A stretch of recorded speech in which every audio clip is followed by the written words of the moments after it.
Sam's Full Hall, you rack 'em, we stack 'em, 8-Ball speaking. Hey, how you doing today, Sam? And then this nurse jumped in his face, and he snatched that nurse up, and then he pulled the sheets off of me, and he told her, he said, go get a doctor. And they come back and they said, well, he'll be dead in about a half hour if we don't do something now. But they'd only seen a case like that one time before. And I was dead on the table for 2 minutes. They got me back going, and I laid in the hospital from a tonsillectomy from the beginning of April till around the middle of August, not able to eat, not able to, with that, and, you know, I've got scars on my neck, and a lot of people ask me what those scars are for, and if you look at pictures and stuff, you can see the scars, but they had to cut me on both sides and run tubes down into my chest cavity to bleed the anesthesiologist gas out of me.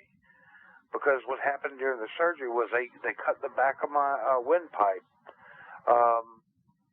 And when they gave me the gas, it was like forced air into me, you know, forced gas into me. And right before I died, the nurse asked, she goes, well, what's he back in here for? And the other nurse said, they nicked his pharynx. Mm. You know, okay, so when I woke up out of the coma 2 weeks later, my mom was sitting there. They never once asked my sister, my dad, or my mom to leave the intensive care. Never once. They stayed there with me the whole time. And I looked at Mom, and I looked at her, and I said, Mom, I said, they nicked my pharynx. And she said, you mean larynx? Now, the larynx is your voice box. Right. But I said, Mom, they said pharynx. And my mom went and looked it up, and it's the back of your windpipe. Oh. Is what they nicked. Now, I would not have known that unless I had heard that. Yeah, because when you said pharynx, the first thing I thought was larynx. Larynx, yeah. You know, but, you know, so then I tell her, well, I'm going to sleep. You know, I'm tired. I want to sleep now. So I went to sleep. I wake up the next morning, and I'm in a private room. And I wake up, and I'm sitting there, and I'm, you know, joking around because I am a joker. I'm a practical joker. I, you know, like to tell jokes and everything. Uh-huh. And I'm sitting there, and then, boy, the time come for Mid-South Wrestling to come on. So I grabbed that remote, man, and I put it on Mid-South Wrestling. Now I hear Bill Watts and Boyd Pierce talking about, well, Grizzly Smith is not here today because there's his son Mike, which a lot of you fans know him out there, is in a life and death struggle, not expected to live and everything. And I mean, imagine my shock, and I look over at Dad, and Dad goes, son, that was taped Wednesday night. It's Saturday now. You'll be okay. I was like, oh, thank you. You know, but you know, funny things happen to me every day. So I just, you know, learn to live with it, I guess. Very cool, very cool. So, and that's how you ended up in wrestling, then, I take it. Then they just, after seeing that on TV and all that, you wanted to get in that ring? Well, I did, but my dad, okay, I had gone down from 230 pounds down to 128 pounds. Holy hell, that's a hell of a drop. Yeah, from April to August, I couldn't get anything down my throat. And I couldn't eat. I was being kept alive by, bags of food instead of like spoonfuls. Right. And then, they told me, they started giving me this pink stuff, some codeine kind of liquid thing to, numb me. And then after I was able to start eating a couple of bites, that's when they discharged me. And the only thing I could eat, and my mom was making it, was that hamburger helper with the rice and the pineapples. Yeah. I was able to get that down. Now it took me a while to get my weight back up, but then when I started getting my weight back up, I really started training hard. But I was putting on a lot of fat too, and I wanted to get back in the ring. I wanted to go wrestle, and my dad had already lost me once. And, he was like, well, no, I don't think it's the thing for you. So I got Dusty Rhodes to give me my start. Yep. And Dusty, the reason why Dusty did it was favor, I guess, to the family. Dusty felt he owed it because Dusty was getting ready to retire from the business, and he was coming through Texas in 1969. Mm-hmm. My dad gave Dusty his big break. Wow. And so Dusty, in turn, kind of gave me one. Excellent, excellent. Yeah, there's kind of family involvement there. And the odd thing is, 24 years later, Dusty's still going in some fashion. Well, I mean, Dusty's going to be there forever. Oh, yeah. Dusty's like an Edsel, you know? Yeah. He looked good when he came out, and 24 years later, after they said, oh, he'll never do nothing, he's still worth a lot of money. Absolutely. And I got to tell you, one of my first memories of you was your interaction with the Four Horsemen. Now, well, I mean, all of that was very intense. Was it really? Well, it's not that okay, we had respect for each other, but here I am, this little punk kid, and I'm in the ring with Ole Anderson, Arn. I mean, these guys were the best. You know, it wasn't like me being in the ring with Joe Blow from Idaho. Mm-hmm. You know, I'm in the ring with the best the NWA or WCW or whoever had to offer. Mm-hmm. You know, I'm in the ring with the big dogs. Absolutely, yeah. You know, and Dusty was like, man, he goes, baby, you cannot rattle the world sitting on your front porch. You know. And, you know, I mean, the list goes on and on. I wrestled Abdullah the Butcher when I was a little kid. I wrestled the best of the best. Mm-hmm. I wrestled against the top money makers in our business. Mm-hmm. And that brought out the best in me. Yep. You know? And I don't know how much sense that makes, but when I was in the ring with Tully Blanchard, or Arn Anderson, I guess, I had a lot of intense matches with him, you know, and you can tell when you look at the tapes, boy, I'm shaking in my boots. Absolutely. Well, I got it. You remember you mentioning to me the other day that you actually got an award back in '85 for the Bump of the Year with Crusher Khrushchev. Yeah, well, was okay. People turned away and went and threw up because of that. My mom was sitting in one of those press boxes up top. Right. And she laid her head down in her arms and started crying. My ex-wife, and people didn't know that me and Baby Doll had been, secretly seeing each other. But she said she turned gray, and she went back, and she just couldn't watch no more. Oh, boy. You know, but I credit that to me being just me being me. You know? Going that one step further? Yes, sir. Is that what you mean? Go by going one step further? Sir. Yes, sir. I mean, everybody just knew I was dead, you know? And I kind of felt dead at the time, too. I was like, oh, shit. Well, I mean, I'm sorry. Can you see that? You can say it. That's fine. That's all. I'll just post-edit it. Oh, shoot. Why did I do this? But, my job was to go out there. I don't know. How Smizlard is this program? However long you want it to be. No, how Smizard. Oh, Smizard? As smart as you want it to be. I mean, you go ahead and shoot. That's fine. We were all completely shoot. All right. Barry Darso, he was great. And, everybody ever been in the ring with was great. And my job was to go out there and get in the ring and do my best and to live and believe in everything I do. And that's why I think people like watching me, is because if I give you a suplex, I'm giving you a suplex. Mm-hmm. You know, if I do this to you, if I hit you, I'm hitting you. And you can ask a whole lot of people I hit, and they're going to tell you, that SOB hits. But when I take something too, and I give it everything I got. I always, okay, if I go out there and half-ass do something, you're going to know I'm half-ass doing it. Right. So why don't I just go ahead and get out there and give it my all? And you mentioned that, and I mentioned to you the other day that I distinctly remember there was a match that happened at the Boston Garden, and you took a bump over the top rope. You didn't touch the ropes. You just came straight down, and I thought you were dead. And well, a lot of people do that, but, then again, my nickname is Frankenstein, so I kind of get up and walk away from anything. Now, you mentioned that you don't like touching the ropes when you go over. No, I don't. No. Do you want me to tell sure. everybody? Go ahead. Mine? Yeah, sure, go ahead. All right. If I'm grabbing hold of the ropes and stuff like that, then, kind of, don't it look fake?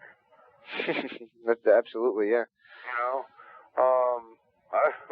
I'd rather just fly because, I'm like Superman. I can fly, and I can stop my body about 4 inches before I hit the ground, and then I can levitate like Chris Angel back up to my feet and never touch nothing. If you believe that, I got a bridge in Brooklyn I want to sell you to.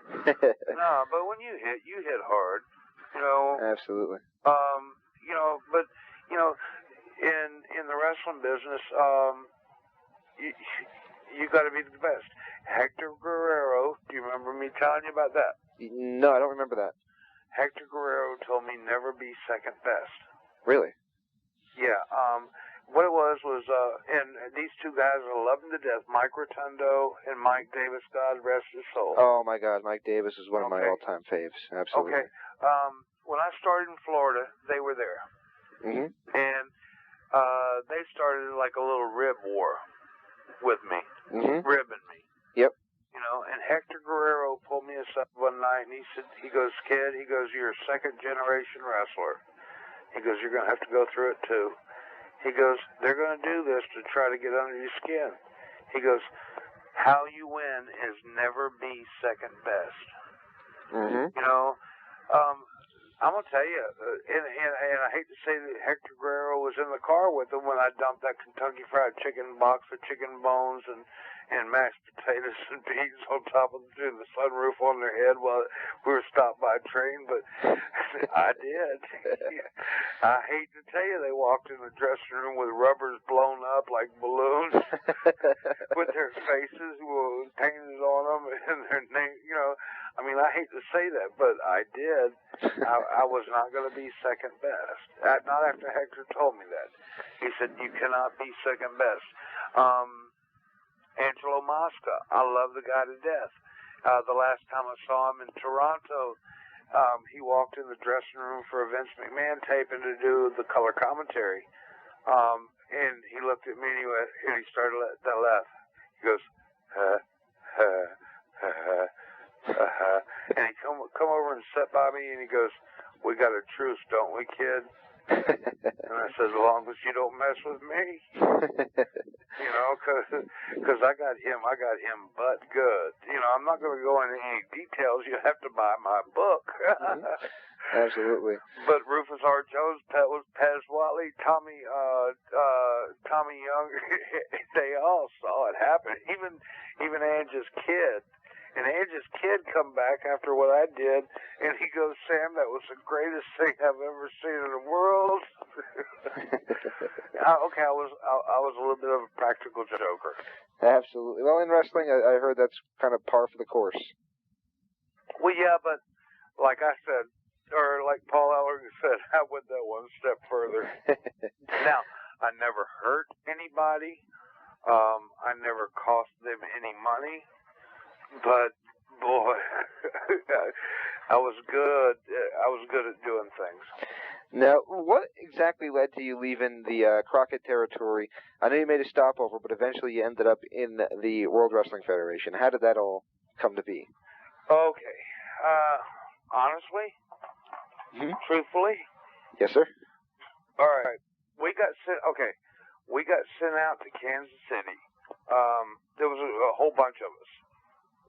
Colt Steele, George South, Thunderfoot 1 and 2, Now, Crockett bought out, or was supposed to buy into or buy out, the Kansas City territory. and which had been losing money for a long time, and they needed, like a tax write-off. Right. So we ended up going out there. I ended up with the Central States title, one-night deal in St. Louis, which, I'm thinking, wow, man, this is the greatest thing in the world, blah, blah, blah, blah. Well, anyway, we've been starving our asses off. Okay, Bob Guy, nobody in the office. And the office consisted of Bob Geigel, Bob Brown, and Rick Stewart, Okay, we would go to towns, and there would be 17 people there. Or, 11 people sitting there. I mean, I'm talking about in Des Moines, Iowa. I'm talking about big places. Kansas City, if we were doing 200 people there, we were doing great. And we made a trip one night to Fort Scott, Kansas, which was 400 miles away. And we all get there, and there's like 13 people. Huh. So I go to the concession stand to get a Coke, and there's all the posters sitting there at the concession stand.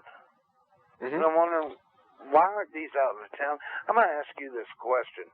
If Elvis Presley was playing right next door to where you're at right now, and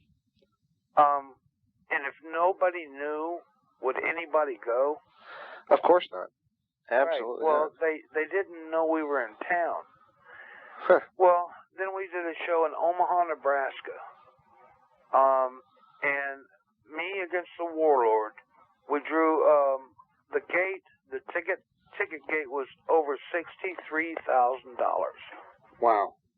Man, I got on the phone the next morning, and I called up the office, and I was like, man, we did $63,000 last night. When are we going back? And then I get told, well, baby, y'all not going back. That looks like a viable place for the Charlotte territory to start running.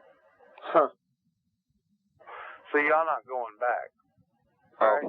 Then I get my paycheck the next week. You know how much I got paid for a $63,000 house in the main event? $100. Which I should have made a hell of a lot more money. I got paid $75. $75. Yeah, and then I get the excuse, well, it's a money losing place and blah blah this and blah blah that. Well, I knew enough about business to know that I was getting screwed. Man, my dad worked under Bill Watts for years. I knew that I was getting messed over. Absolutely. So I gave my notice. Now, I did the right thing. I gave my 2-week notice. Yep. I called Bill up, and Bill hired me right away. But then Crockett and them, they got, and nothing against David Crockett, nothing against Jackie Crockett.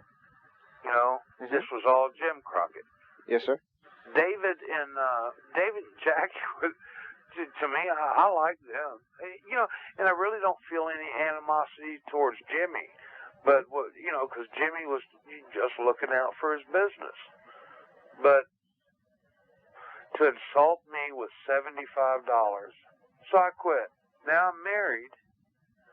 So then they got the balls to call me up 10 minutes later, and they said, does that mean Doll's done too?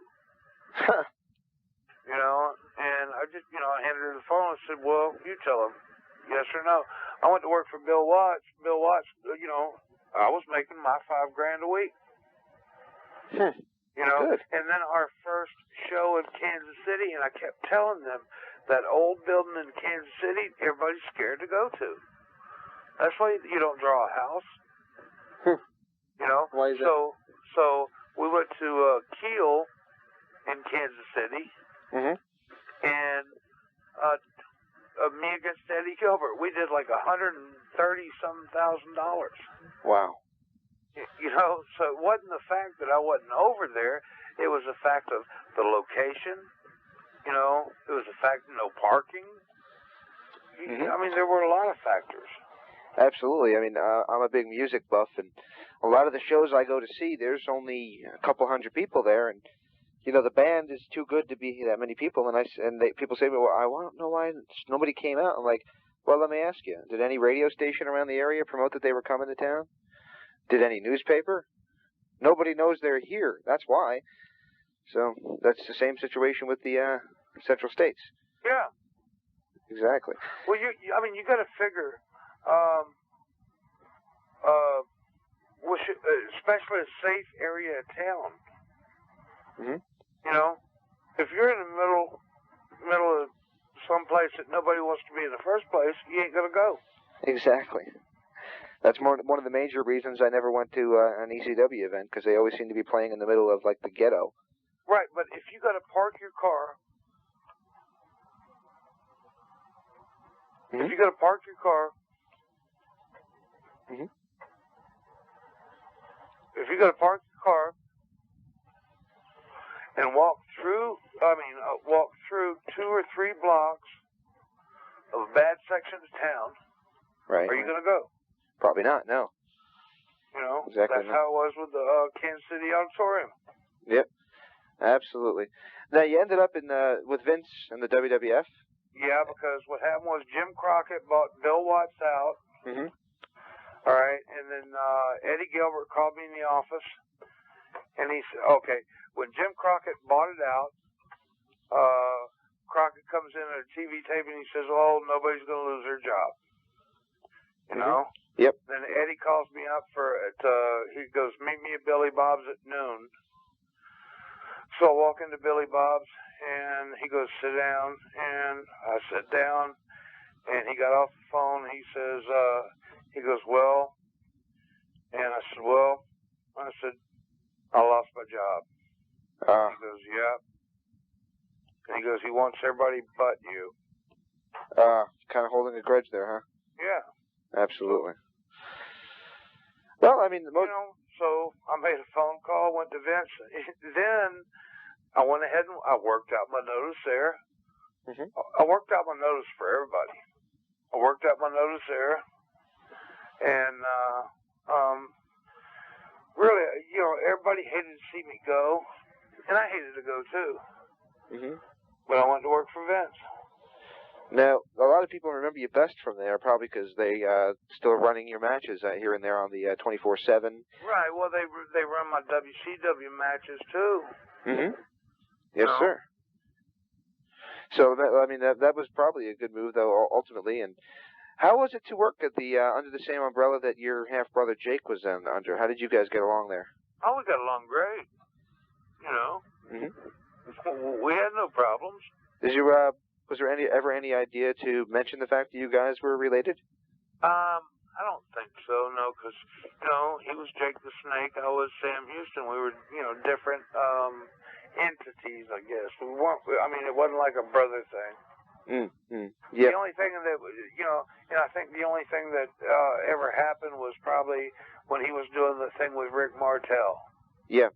I ran out to the ring and my own brother DDT'd me, but it wasn't publicized. That was my brother or anything like that.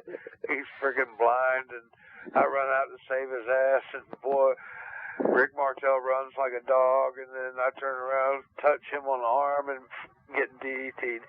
And I think that was only for the fans that really knew. Yeah. Just something special, or just something funny.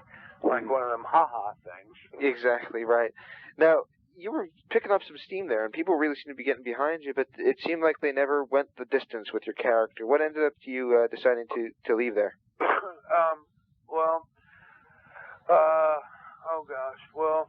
Let's see. Vince told me I've done everything they wanted me to do. I gained the weight. I did this. I did that. And he was going to give me 3 months off with no money. I just had a baby, no money, no nothing. But he was going to give me that 3 months off. And then they were going to bring me back like gangbusters, and that didn't happen. So Yeah. You know, I got a new kid. I got to make money. Yep. You know, so I went to work for WCW, and then really I kind of put the nails in my own coffin in WCW. Here now, Vince is they're offering me something. WCW is offering me something, and I don't know if I can really tell the truth on this or not. So I best not. Okay. Because it might affect other people. Exactly. Yeah, you don't want to do anything to hurt anybody else. Barry Windham come up to me, and he wanted me to put Terry Taylor over on TV. I didn't have a problem putting Terry Taylor over, but I had a problem with putting him over in less than 2 minutes. Ah, okay. You know? Oh, he's going to hit you with a forearm. Okay. Okay. Here I am. I have taken every possible thing that can kill somebody. Yep. And I still get up. Exactly, right. Yeah. Okay, he's going to hit you with a forearm. And I'm thinking, in a minute and a half? I said, I can't do that. I said, Vince is, I'm looking at this contract from Vince. And so that didn't happen. Yeah. He said, just get dressed and go home. Well, you did resurface, and one of my fondest memories as a kid was watching the old Global Wrestling Federation. And well, okay, when I was there, I just wanted to have fun. Well, I got to tell you, you had some good matches. Bull Payne, I remember you took really a sick DDT. There was a move he did that sticks in my mind still to this day, where you were dangling over the ropes and he DDT'd you off the rope, and it was one of those moves where I thought, wow, I never saw that before. Well, see, that's what I like doing is showing you something that you never saw before. Yep. Always, Then when your TV goes off or the wrestling show goes off or you turn it off or you're laying in bed that night, you're going, how in the hell did that? Oh God, The one thing the one thing in my career that I've always wanted to do is when you go to bed at night or whenever you turn your TV off, even if you stay up all night, I want everybody to go either how or wow. Yep. I mean, I'm not going to say me and Mick Foley are from the same cut of cloth or anything like that, but his idea is always give the fans, their money's worth. So's mine. Mm-hmm. Now, I haven't gone to the extreme of putting my tooth through my nose or nothing like that. I hope I don't, But if it took that, I would. Oh, absolutely. Now, you said when you were in Global, you were just there to have fun? Well, actually, I was there to work mm-hmm. and, get back on my feet and everything. But, okay. I guess I'm probably the only guy, except for now Kofi Kingston now. Mm-hmm. He smiles when he's in the ring. Yeah. But if you'll look at some old tapes of me, there's a whole lot of times you're going to see I'm smiling. I'm having fun in the ring. Mm. Because I'm doing what I do best. Mm-hmm. I hope that doesn't sound redundant or, kind of ignorant or nothing like that, but I guess it shows through my work that I enjoyed doing what I was doing. Absolutely, and like I said, I said to you earlier, I remember distinctly you taking that bump over the top rope, and I think it was Boston Garden, and I distinctly remember that DDT you took, and obviously that bump you took with Crusher Khrushchev. So my thought is, you know what, if what you're telling me is that you wanted me to sit down and think wow or why or how, my thought is you did that, because it's stuck in my mind all these years. Well, okay, it's kind of like, what would you believe? Exactly, right. Well, cool. that SOB ain't getting up. And then I do. And then you're going, oh gosh, they need to tie his red cape back on his back. You know, put that S right there on his chest, you know, because that's Superman. You know? Now, Global had a pretty cool deal going where they were on almost every day, it seemed, on ESPN. ESPN, yeah. Right. What happened there? I mean, it seemed like, as a fan, I was watching it, and then every once in a while, then it would be USWA instead of the GWF airing. And then... I have no idea because I wasn't involved in anything with the office. Ah, okay. I have no idea. All I know was, okay, and I got to say this. All right. They owed me money for my travel expense from either out in L.A. or up in Charlotte to come down. And I was booked on several shows before, you know, I got down there, and then I wasn't booked, and there's no money and everything else. So then they wanted the belt back, and I said, well, I want my travel money back. And I'm sorry, that belt ended up in a hawk shop. She ended up selling the belt for some cash. Yeah, for the money that was owed to me. I got about, what, $3,500 for that belt. Hey, that's a pretty good deal. Yeah, I wasn't highly upset, you know, because I got basically what they owed me. And then this guy calls me up and says, well, this lawyer dude wants his belt back. And I said, well, you know, I got the ticket to the pawn shop. And they was like, what? You know? So, I mean... So I guess when you read on the belt histories of the GWF and it says the belt was retired, I guess that means it was sold to a pawn shop. Yeah, I was never beaten for that title. You know, and here's the funny thing is, down here in Louisiana, the 17th of January, I won the tag team straps. Right. And so, you know, the match was over. You know, I got dressed and everything, threw the belt in my back, and you know, I left. I got my money, and I left. And then I get a phone call on my cell phone about an hour later, and it's one of the guys, not the promoter, but where's the belt? And I said, well, I got it in my bag. They're like, well, we usually keep those. Oh. I said, when I want a belt, I usually kept it too. So they said, oh, well, you need to call him tomorrow. So now I got a friend here in Albany, Louisiana, that owns a pawn shop. And I just was going to go show him the belt. I went to, the restaurant that morning, showed all my buddies the belt over there. So he goes, where are you headed? I said, to the pawn shop. And he freaked out big time. He thought I was going to hawk his belt. And I said, no, man. But, I guess that's part of that practical joker coming out of me again. Now, do you think that maybe there's a misconception about you, maybe being too much of a partier, or? Well, there was a long time ago. Well, actually, it wasn't a misconception. They were probably pretty right. Because I wasn't an easy partier. I was hardcore.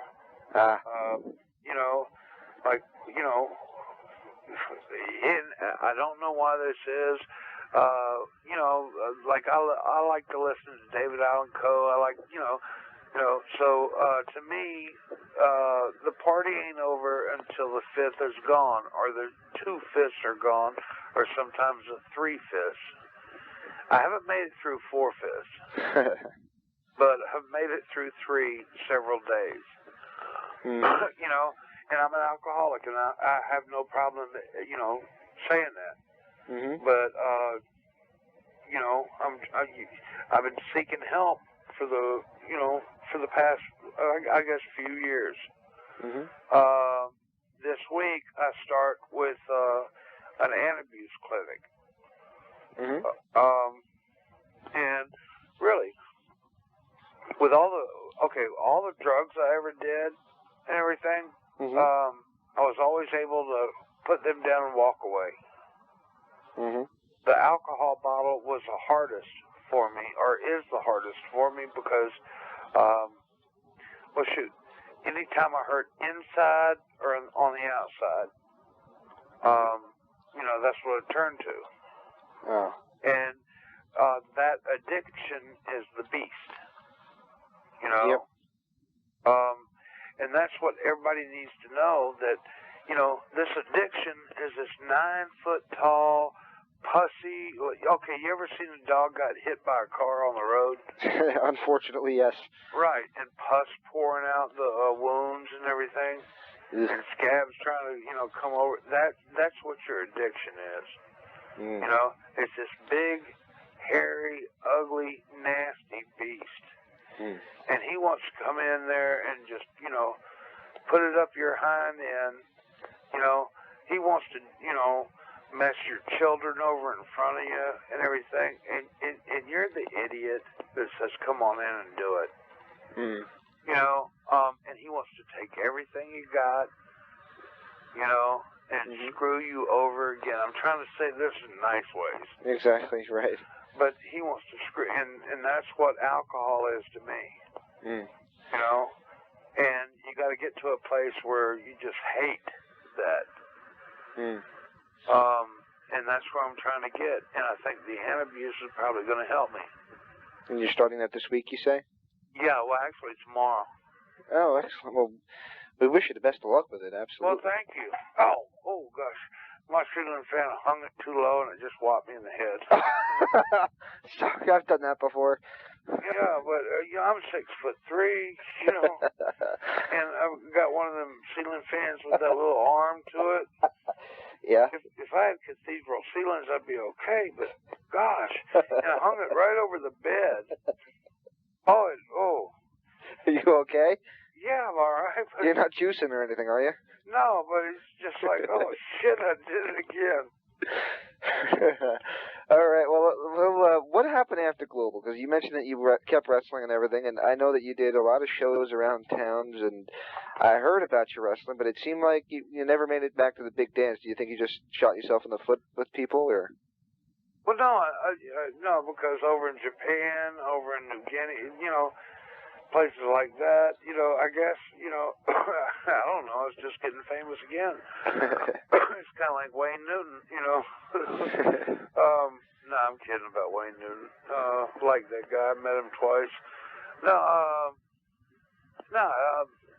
What it is just, you know, I don't know, I have a problem that I got to overcome.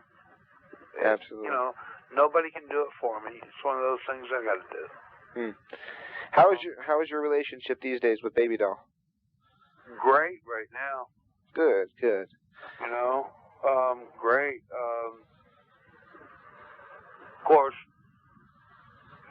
we did a radio show the other night that I wasn't real happy with because, you know, I thought everything was going to be nice, and then she's like, oh, well, I was just trying to do this, and I was like, well, okay.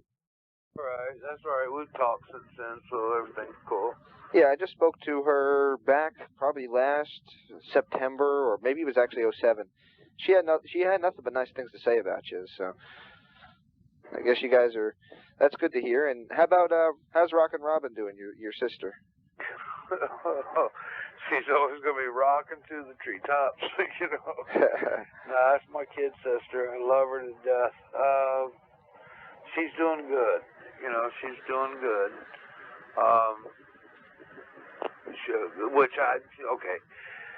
She gets mad at me because I got curly hair in the back and she don't have any curls, and so she cut all her hair off, and now she's like a bleach blonde, and it's kind of like, oh gosh, there's another blonde flake in my life, you know. Yeah. Now, I wanted to ask you this, and my co-host actually, one of the questions he asked me to ask you before I hung up with him, and for those who don't know, my co-host actually had to make an emergency run down a couple states down because he's... Yeah, let's pray for his grandma. Absolutely. He wanted me to ask you, on the Jake Roberts DVD, Jake mentions that when he was growing up, he had to have a little bit of an incident with his sister, where he beat her up for getting pregnant. Would this be Rockin' Robin, or was this another sister? No, this was Jolynn, the sister that was kidnapped and taken. Oh, God. That's horrible to hear. Yeah, this was her. Oh, God. I'm sorry to hear that. Yeah, I mean, that's kind of a touchy thing because, I don't know. I know Jake and her were really close, but when that happened to her, she and I had just become, she only lived 40 miles away from us. We were in Shreveport. Me and my dad were in Shreveport at the time, and it was really hard for me too. We've just started getting close. So. Yeah, I'm sorry to hear that. I didn't mean to bring up any touchy subjects. No, that's all right. That's all right. I mean, if I can't talk about it and get through it, I'm gonna dwell. So. Exactly. Well, Sam, I got to tell you, I really enjoyed having you on the show. And what we basically do is we ask a couple things before we close out these interviews. That it's kind of our tradition, and that's we give a couple word associations. What? It's a word association. What I do is I basically just give you a name, and if you have a story, you can share it. If you just have a one-word response to the name, you can just give me the one-word response, whichever you like. Wait. This like one of them psychiatrist things? Well, in a sense, yes. In other senses, it's kind of a way for us to tie in some loose ends. So okay. Don't worry, we won't be giving you any kind of analytical thing at the end of it. Don't worry about that. Okay, well, if I get a score, I'd like to know what my score is. And I prefer it in the high 90s. You prefer it in the high 90s. Okay, very good. Yeah, I don't want actually 100. Mm-hmm. Because, if I got 100, I'd be perfect. Yep. And I know what happened the last time that a guy was perfect on this earth. He got crucified. So, give me a 99 or 98.5 or something. That sounds great. All right, let's start with the first one, and that is Arn Anderson. Arn Anderson. Wow. Wow. I don't want to say the greatest because he was, the most intense. Brought out the best in me. Man, I did shit with Arn that I did things with Arn that I couldn't do with nobody. I mean, he brought out like a hidden fire, not like my regular fire, but he brought out something in me, and I guess it was just him. It was just the intensity that I had. How about Barry Horowitz? Barry Horowitz never brought that out in me, but Barry Horowitz was always always wonderful. He always, whether I was in the ring and wrestling against him or on the road riding with him. Oh God, he was great. How about another one that you feuded with heavily in the WWF, Danny Davis? Danny Davis.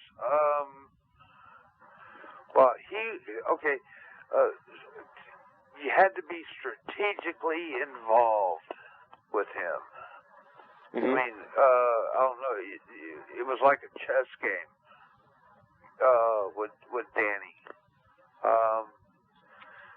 He was good, but he didn't know.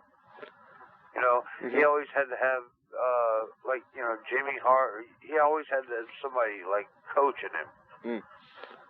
And that coach was usually, pretty good along those lines. Mm-hmm. How about another Davis that you mentioned earlier, somebody that I loved the global gimmick he had when he played the crazy guy, Mike Davis. He was crazy. I mean, he was crazy. Mike, okay. Now, I loved him to death, but one night somewhere in Virginia, Fairfax, Virginia, he played a real good joke on me in the ring, and when he did, I got up and knocked him right in the head and crossed his eyes. Oh. Sat him in the turnbuckle. And then after I did that first time, knocked him right in the forehead, right between his eyes. Then after that, it was always one time in every match that we had that I was going to cross his eyes.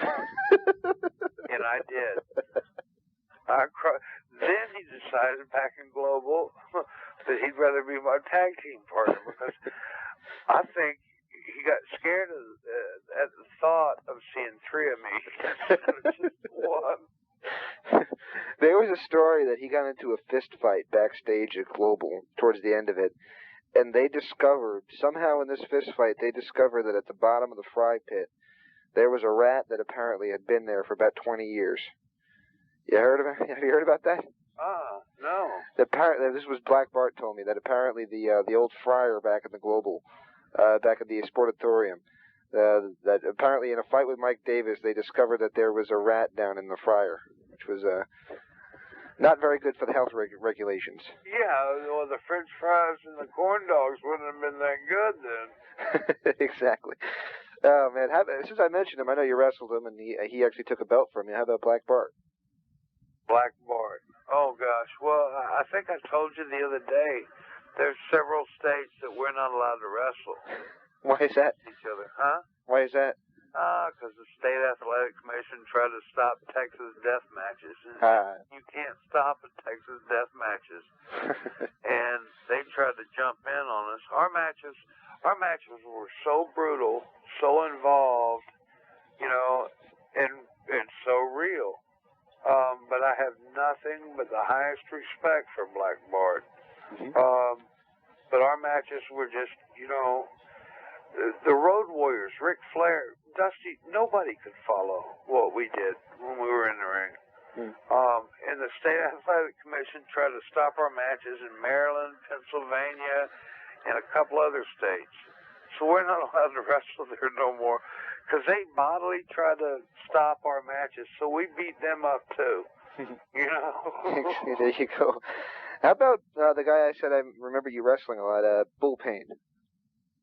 Bull Payne. Bull Payne was good. I just wish he'd have been around a little bit longer. What happened to him? Because what happened was... I have no idea. The strangest thing was the other day, I was going through some tapes that I have from the early 2000s, and I don't know what happened to him. All of a sudden he was in Global, and then he disappeared, and then he made a brief comeback on the Northeastern independent scene in the early 2000s, and then disappeared again. All I know was... okay. Wait, hang on, let me light this cigarette. Sure. Alright. Here's what you got to remember when you got a woman involved with you wrestling. Alright? Mm-hmm. All you are is the motor, the transmission, and, the wheels. Mm-hmm. Except for the steering wheel. That woman is your steering wheel.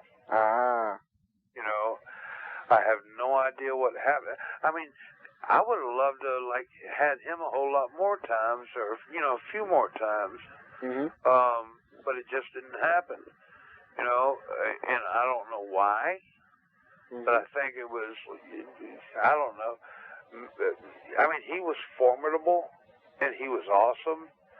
And I would have, I would have really loved to have had him some more. Yeah, the things you guys did, he looked like he was learning from you. And I don't know, the last I saw him, he was kind of just brawling more than doing a lot of the stuff he was doing with you. Yeah, but in our business, you got to be able to, you got to be able to wrestle. You got to be able to understand. He was coming around, except for that one night he hit me in the chair, in the knee with the chair. All right, that like to blowed my knee out. I was like, okay, you little bastard. Oh, I'm sorry. You son of a gun. But, but he had a lot of things going for him. Mm-hmm. But it's kind of like something, maybe he's seeing through rose-colored glasses or something like that, Mm-hmm. And he's looking at the wrong thing instead of the career thing. Yeah. How about somebody who spoke highly of you? How about Missy Hyatt? Oh. Why'd she speak highly of me? She didn't say anything that I shouldn't know, but she said she loved you and Baby Doll, thought you guys were great and all that, but she didn't say anything in particular personal. Why do you say that? Well, because, I showed up at their wedding dressed like Skandar Akbar. Like I said, I had a hell of a sense of humor. And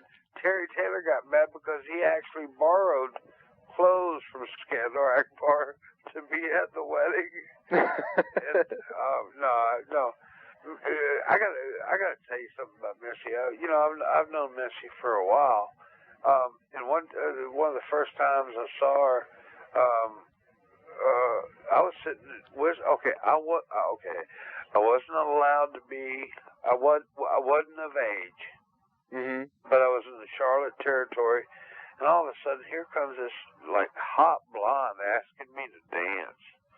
And I was like, oh wow, so we did, and I guess I was a good dancer, but and then she married Eddie, and then then it was me and Nicola against Eddie and Missy in UWF Mid-South, and but then after all that, after I come back from being paralyzed and everything, we were great friends. She even she said she'd like to cook dinner for me and my dad, one night, and I was like, okay, now I'm scared to eat. I don't know like what's been done to the food, but no. But I mean, she was always. Let me tell you about her. She's always been with me. She's always been like pure. She's always been nice, and she's always been. She was at one step over the edge too. There you go. And then I asked her. I said, well, Missy, I said, would you mind, doing signing one of your pictures so I can, take it home. And she did.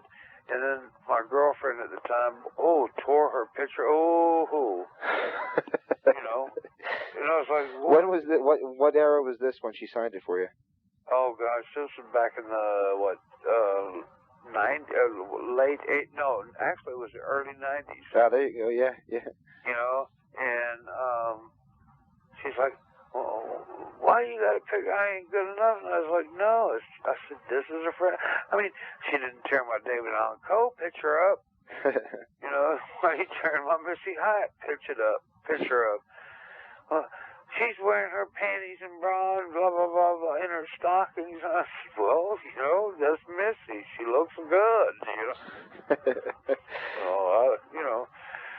It's ironic that you say that because I have Missy's picture on my wall at the moment, well, too. See, I did, too. Exactly. It's just like, but, okay. I'm going to tell you, I never looked at the body or nothing. The only thing that ever attracted me was the smile and the face. Mm-hmm. That's all I ever looked at. And if there had been an article there, I'd have probably read that, but you get where I'm going? Yeah, exactly. You read the magazine for the story, right? Yeah. I had a Farrah Fawcett picture on my wall for a long time, but, that never did nothing for me, neither when I was a young boy. You just like the text that was written. Yeah, I'm just looking at the teeth, It was a very nice font that her name was written in. Yeah. All right, well, I'd be remiss not to ask this, but do you have a favorite rib that you pulled on someone? Ooh, yeah. Anything that you could say legally? Yeah. What was that one? Okay.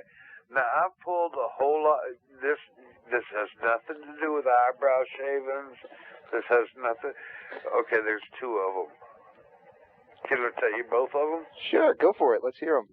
Well, is Nikolai Volkov still alive? Nikolai Volkov is still alive, and if I can get a plug in, he'll be there this Saturday at the Staten Island Super Center. You don't need to hear that. Well, never mind. I won't tell you that. Oh, come on. He will never hear this. Don't worry about that. He might be listening in. I did interview him once, but I don't think he liked me very much, so I don't think he'll be listening. Okay, there were two great ones. Two, like, just just over the top ones. But I don't think Nikolai knows it. But if he hears this, up.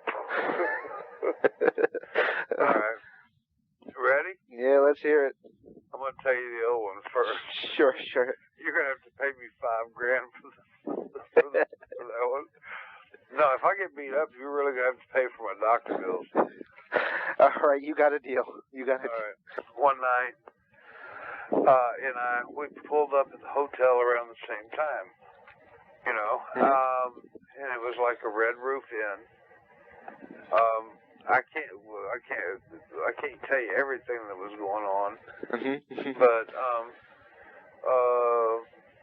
okay, there was some beer involved. All right. There almost always is, yeah. Yeah, but that's when the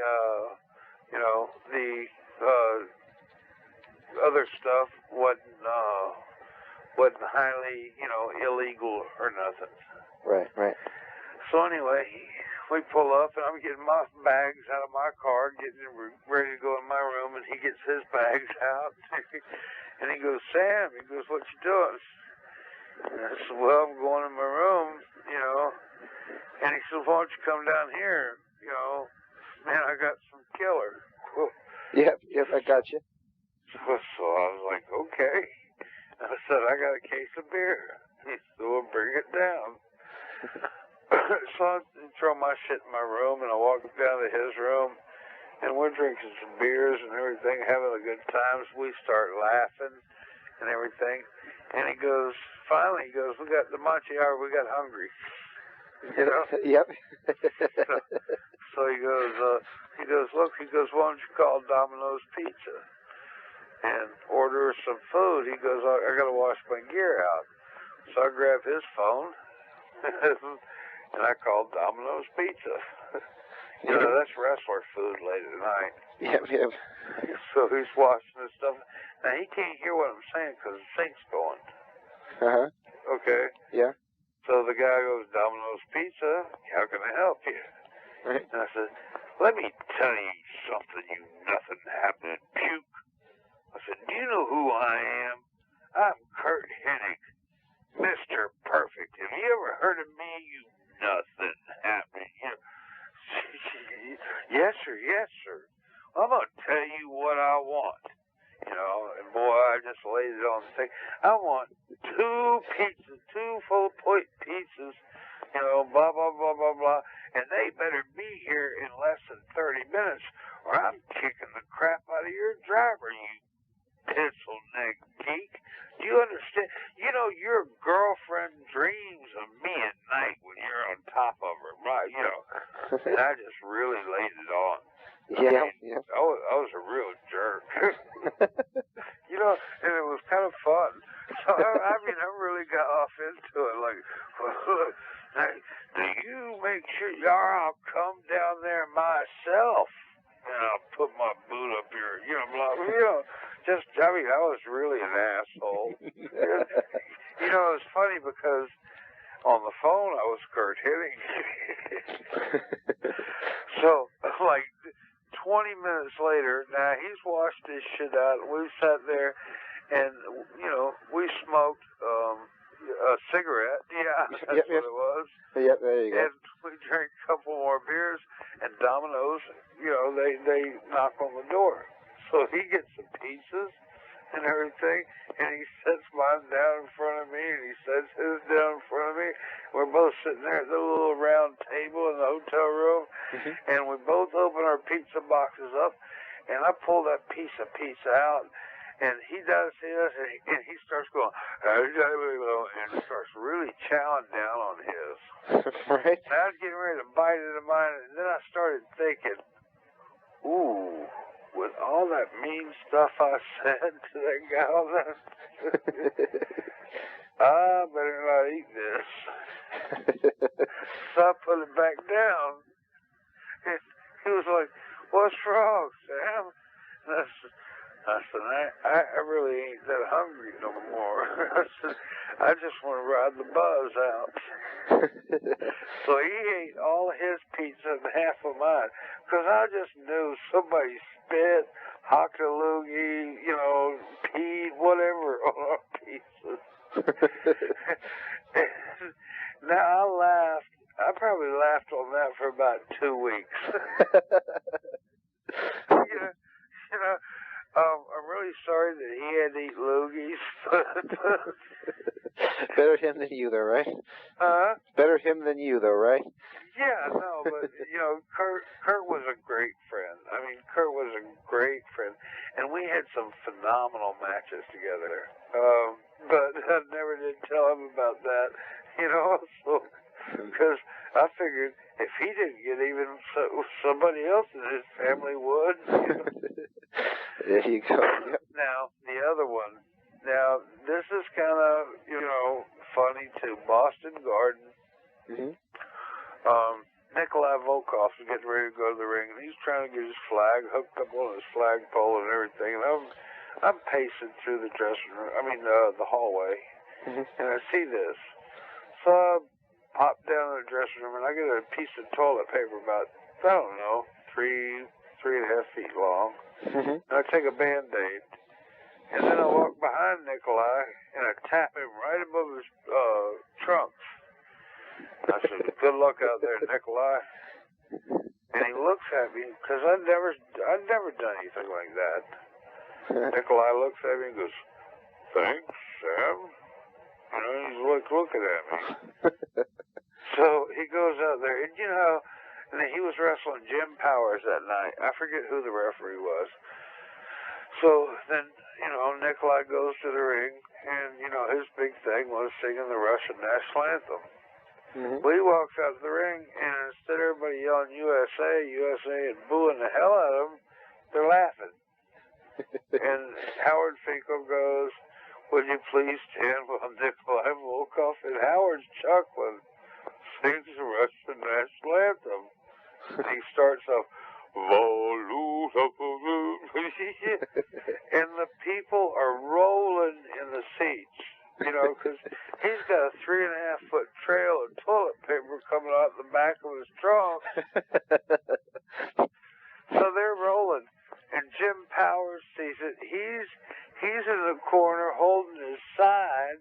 The referee's trying to bite the turnbuckle to keep from laughing. And, and Nikolai's, he's wondering why people ain't yelling USA out of the building. But they're laughing. And boy, he's just, now he finishes singing the national anthem. So he's sitting there, he's got his dukes up and everything. Finally, when he hit the ropes about the third time, the toilet paper came off, So I walk back in the dressing room, and Jake and Duggan are there. and Jake goes, "You did that, didn't you?" Okay, I guess, I got a shit-eating grin. So he goes, "Yeah." He goes, "You got to buy the beer for a month for me and Duggan." Uh-oh. And I was like, "Well, that was great." He goes, "If you don't buy the beer, we're telling Nikolai you did that." So I had to buy the beer for a month. I was scared to death of that man. Well, he is a very intimidating guy. Well, he's intimidating, but, he was a boxer before he was a wrestler. Right. People don't know, people don't know guys' backgrounds, Yeah. But, I kind of always did. I know what people were good at. I was a good wrestler, but I'm not, when it comes to throwing hands, I got, maybe 2 good shots. I got my left jab, and then I got that one straight overhand right. Yep. And that when I get you with that, I mean, you got like 2 places to go, down or up. Exactly. Yeah, you mentioned Jim Powers a second ago, and actually it's ironic you did that because I'm trying to help him out these days too. Do you have any memories of Jim other than that? I got to tell you something about Jim Powers. Jim Powers, body-wise, and and for a guy with all those muscles and everything, he didn't move like a robot. He actually had agility. You know, I mean, that guy could move. Right, right. You know, and the only mistake I see ever for him was when Vince McMahon, when they hooked him up with Paul Roma. Yeah. I don't want to say nothing bad about Roma, but Roma had attitude. You know, he just had an attitude. Jimmy Powers was probably like a genuine person, and really could move. And you know, they hooked him up with Roma, which he couldn't get any guidance with Roma. Right, right. You know, he needed somebody that actually knew how to work. Right, right. You know, but Powers, I mean, gosh, I mean, if I was a girl, I would have slept with him. No. Have you seen him lately? No. No, actually, you won't believe it, but he's almost as big as he ever was. I mean, he's still very much in good shape. The last time I saw him, I spoke with him a few weeks ago. Actually, I just spoke to him earlier today, as a matter of fact. But last time I saw him was at they did this Iron Sheik roast. And the comedian decided that it would be a funny thing to say that the Iron Sheik's career fell faster than Owen Hart. To which Scott Hall stormed the stage and beat the crap out of the comedian.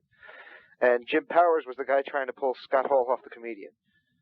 Well, I mean, first of all, I don't know if that was a work or if it was a shoot. Oh, yeah, it actually was a shoot because the police were called. Well,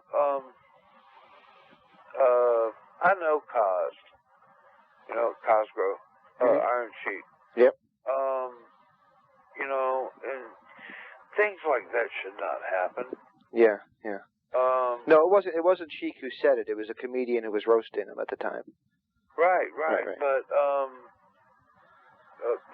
what did he do? The comedian. The comedian belittled one of us. Exactly. I mean, it's kind of like John Stossel. Remember, I don't know if you remember years That's ago. the one that Dr. D beat the crap out of, right? Yeah, he didn't beat the crap out of him. He just smacked him, right? Yeah, smacked him twice, I think, wasn't it? Or... Yeah. Yeah. Look, you do not go to a man that's larger than life. And let me say this first and foremost.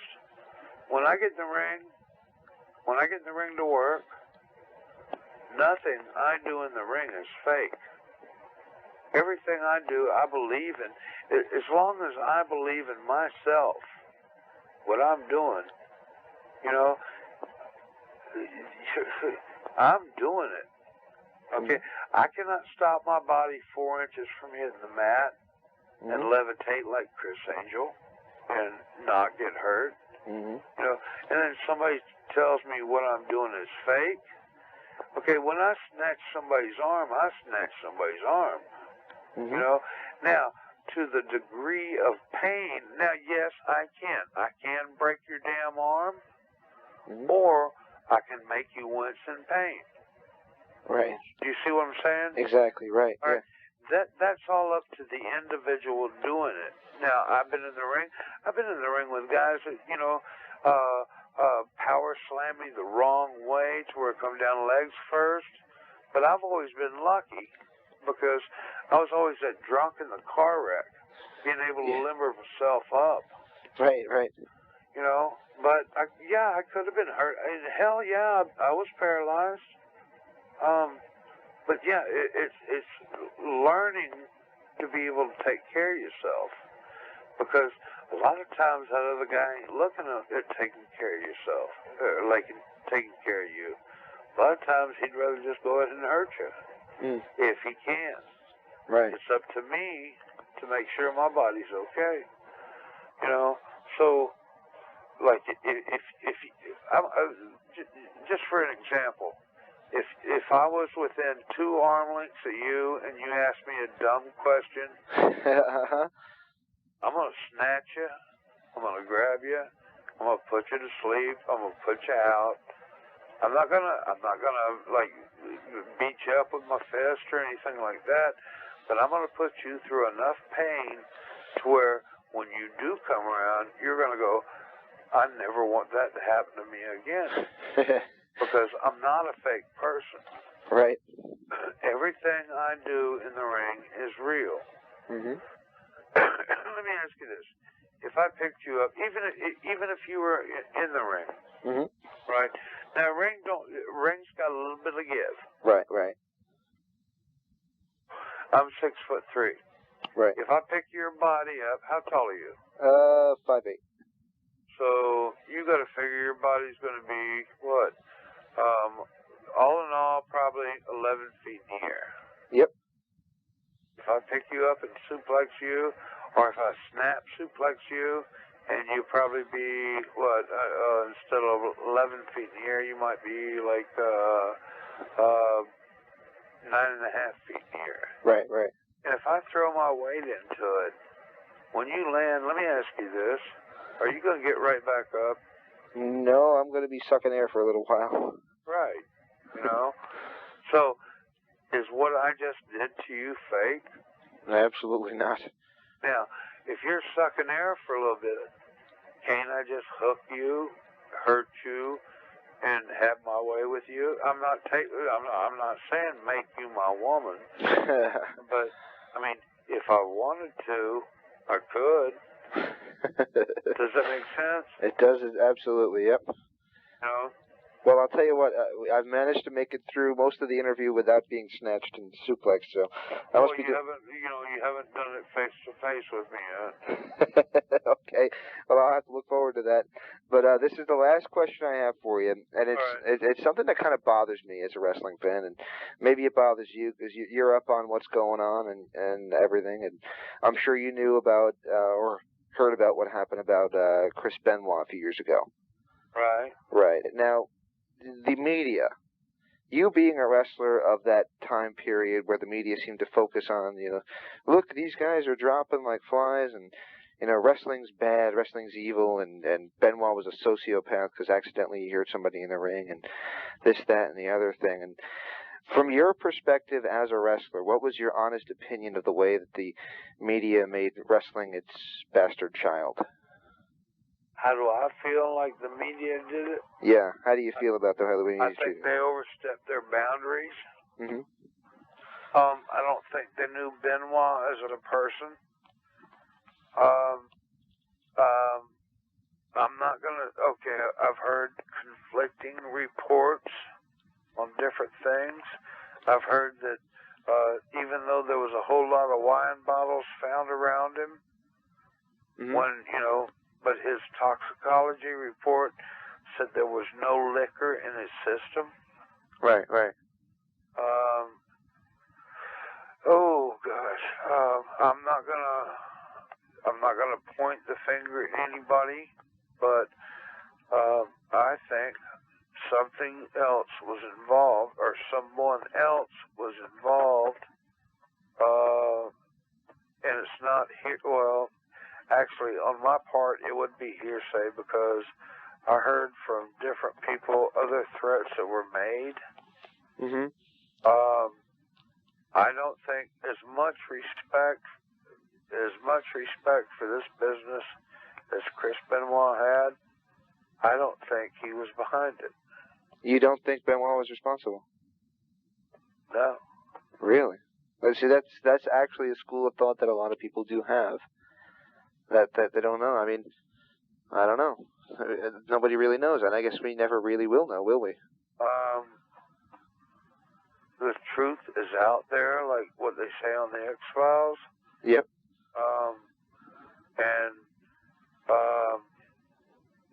And I really hate to say it like this. I'm not pointing the finger at anybody, but a finger needs to be pointed when the proof is there. But if he had no liquor in his system, mm-hmm. from what I hear, and from what I hear, he didn't. Right. But all those bottles were around him, and then I hear the thing about the way he was hung, that he couldn't have done that by himself. Somebody else was involved. I won't say who. I have my thoughts. Is it somebody involved in pro wrestling?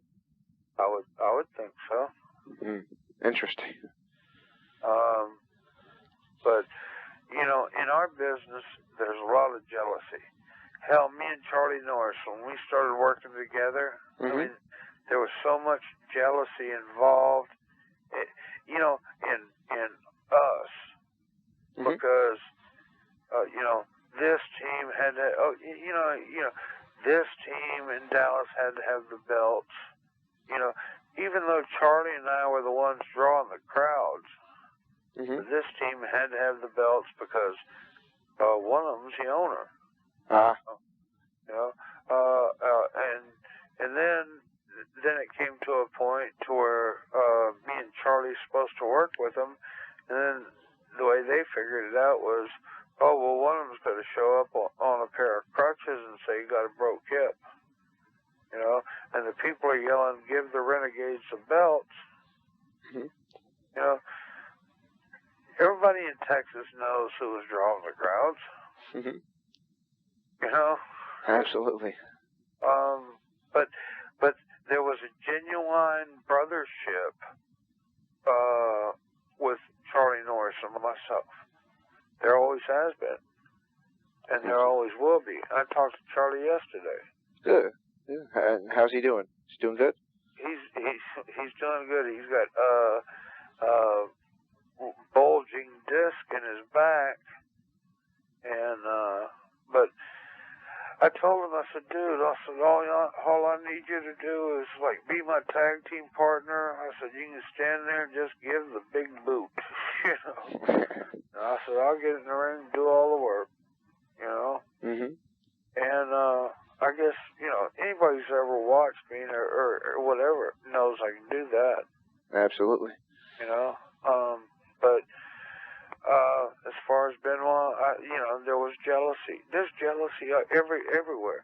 Like, I'm trying to help this new promoter out down in Louisiana, and I told him the thing that we're going to sign tomorrow is a no contest, no contendere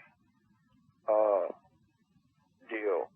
I think that's one of them ones where I ain't real legal up on it, but I think that's so he can't discuss our deal with any other wrestler for them to come and undercut me. Yep. And if they do, then somebody's going to owe me $100,000. There you go. You know, I mean, I ain't real business savvy, but you know, I know how this business is, and jealousy is probably, you know, jealousy is probably first and foremost in our business. Absolutely. And look, if I'm gonna get stabbed in the back, I want at least $100,000. Hey, that's not a bad payday, so I'll take it. Just say, hey, well, fuck, if you're gonna screw me out of everything I've been working for, well, you can have it, but just give me my $100,000. There you go. Right off the top. But I ain't got to worry about nothing, you know? Exactly. Well, Sam, I got to tell you, let's keep in touch. Let's keep doing stuff. I think we discussed earlier that we might start doing some things to help you out. And, again, we can't thank you enough. This was a treat for us, and you're a real blast to talk to. And any time you want to come on and want to talk about anything, stop on by because we'd love to have you. Well, why don't y'all get me booked out in Phoenix? Hey, if there's any work out here, we'll certainly love to. There's only one indie promotion running, but there might be something, I won't say much, but there might be something in the works coming up here in a few months, so we'll see what happens. Well, okay, I mean, you know, my dad's Grizzly Smith. If y'all got a bear out there or something like that you're having trouble with, you know, I can knock him out of a tree limb. Now, okay, but I'm bringing a dog. Okay. Now, if something happens to where I get up in that tree limb, and that bear just happens to knock me down, because the way I got it figured out was if I climb that tree and knock that bear down, that dogs are going to bite him right in the genitals. And when he bites him in the genitals, that bear's going to throw his hands down and cover them genitals. That's when you put the handcuffs on him. There you go. And then we're going to take the bear out in the woods and let him go. Now, if just something happens to where that bear knocks me out of the tree, you got to have a gun. Because you're going to have to shoot my dog. Oh, there you go. Oh, I wanted to bite you there. Okay, I got you. Yeah. Figured that one out there. Well, I'm a little slow. It took me a little while to figure that one out. It takes a little bit of time, but, you know, but I'm a fun guy, and you know, but this is my life. So, hey, I'll tell you what, I'm looking forward to helping out any way I can, and again, I really do appreciate you spending this time with us. It was excellent. It was great talking to you. I mean, really? Absolutely. Okay, you got a check? How much? How much? Oh, gosh, dang, I don't know, I'd rather, like just a big stack of 50s instead of a check, but, you know, I'm playing with you. Of course, well, hey, you know what? If you get cash in hand, there's no taxes involved, so. Okay, let's do the cash in hand. There you go. Probably about, you know, $4,500, you know, something like that. Because I think 5,000, you got to report that, right? Yeah, I think so, yeah. Okay, 49. There you go. 49.50. There you go, yeah. Well, anyway, so we're getting ready to sign off now? Yeah, we're getting ready to sign off. Is there anything left you want to say to your fans? Yeah, hey, I wouldn't be me without you. The fans bring out the best in me. And when I get in the ring and I perform, I do perform for myself, but I feed off of you and I perform for you. Absolutely. Y'all bring out the best in me. That's what I'd like to say.